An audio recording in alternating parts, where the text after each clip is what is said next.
افتخار صاحب، جس طرح سے جو ہمارے ملک کی صورتحال ہے، عام آدمی اس سے بہت بری طرح متاثر ہے. سر، سوسائٹی پہ اس کا کیا امپیکٹ ہے؟ ایک عام آدمی کی ذہنیت، سوچ اور اس کی زندگی کس حد تک متاثر ہوئی ہے سر؟ پچھلے چند مہینوں میں جو سیاسی صورتحال رہی ہے اس نے عوام کو، اور چاہے وہ کسی بھی سطح کا، کسی بھی طبقے سے اس کا تعلق ہو، ایک خاص طرح کی مایوسی میں مبتلا کیا ہے. ظاہر ہے کہ پہلے بھی کوئی سیاسی جماعت سے ناخوش تھا، کوئی اس کے کردار کو ناپسند کر رہا تھا، کوئی تیسری جماعت کے لوگوں کو، کوئی کسی کو ذمہ دار قرار دے رہا تھا حالات کے خراب ہونے کا. مگر جو عام آدمی ہے وہ شاید اس طرح کے تجزیے نہیں کر سکتا جیسے میڈیا کے لوگ کرتے ہیں، اور بدقسمتی سے جو میڈیا کا رول رہا ہے وہ بھی بہت مایوس کن رہا ہے. اور شاید ہی کبھی ایسا دور، میں کوئی 50 سال سے زیادہ عرصہ ہوا میں کسی نہ کسی طرح سے میڈیا سے وابستہ رہا ہوں، اور کبھی یہ صورتحال نہیں تھی. سرکاری میڈیا کے زمانے میں ایک ہی ٹی وی ہوتا تھا اور ایک ہی ریڈیو، اس کے باوجود لوگ اس کے کہے پہ اعتبار کر لیتے تھے اور اس کے بعض پروگراموں پہ یقین کر لیتے تھے. مگر اب صورتحال یہ ہے کہ سب کو معلوم ہے کہ جو چینلز ہیں ان کی کیا صورتحال ہے، اور جو پروفیشنل جرنلسٹ ہیں کس حد تک با اختیار ہیں، کس حد تک ان کے مالکان. افتخار صاحب، آپ یقیناً درست فرما رہے ہیں، آپ اس حوالے سے ایک عمر گزار چکے ہیں، تجربہ بھی رکھتے ہیں. لیکن سر، اس وقت جو پرابلم آ رہی ہے وہ یہ آ رہی ہے کہ جو چینلز ہیں وہ بھی وہی پکچر جو ہے اسے شو کر رہے ہیں جو کہ عوام فیس کر رہے ہیں. وہی پرابلمز جو ہیں وہ ان کی نشاندہی ہو رہی ہے، اور ہم کوشش کر رہے ہیں کہ اپنے چینلز کے توسط سے ہم کوئی حل تلاش کر سکیں. جو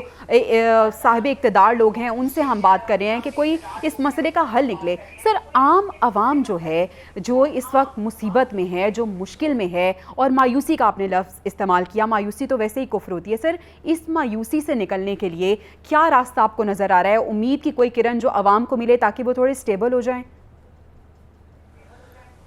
دیکھیں، جتنی جلدی آپ انتخابات کرائیں گے اور جتنی جلدی آپ عوام کے نمائندوں کو، یعنی جو بھی وہ خلق خدا جو چاہتی ہے اس کو اس بات کا موقع میسر آئے گا کہ وہ اچھے برے جو بھی ہیں وہ ان کے نمائندے آئیں اور وہ ان کے بارے میں فیصلہ کریں اور ان کے لیے کوئی راہ عمل متعین کریں. اب دیکھیے، پہلے ہی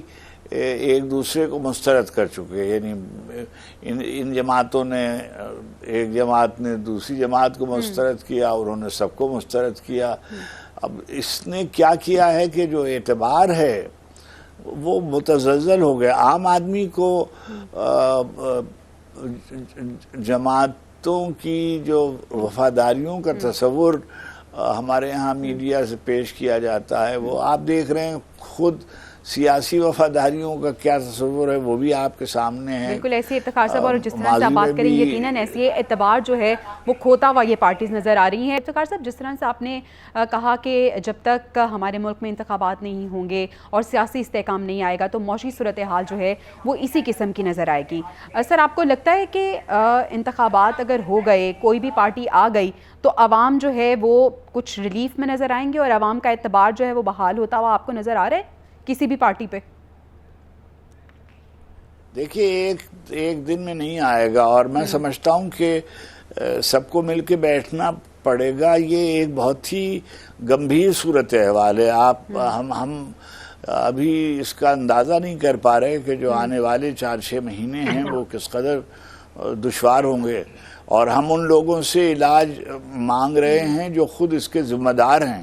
یعنی میں بدقسمتی یہ ہے کہ سارے ادارے، یعنی میں کسی ایک ادارے کو متہم نہیں، صرف سیاستدان نہیں، میڈیا نہیں، اور جو ملک کے ادارے ہیں جو جس کو آپ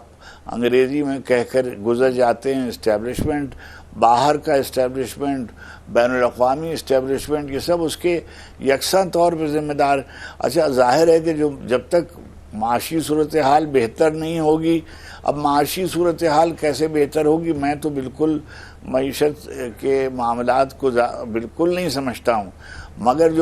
جو دعوے دار ہیں اور جو اس کو سارٹ آؤٹ کرنے کا دعویٰ کرتے ہیں، میں ان کے بیانات دیکھتا ہوں تو میں سہم جاتا ہوں، اور میں خود دیکھ رہا ہوں کہ میں ایک اپنی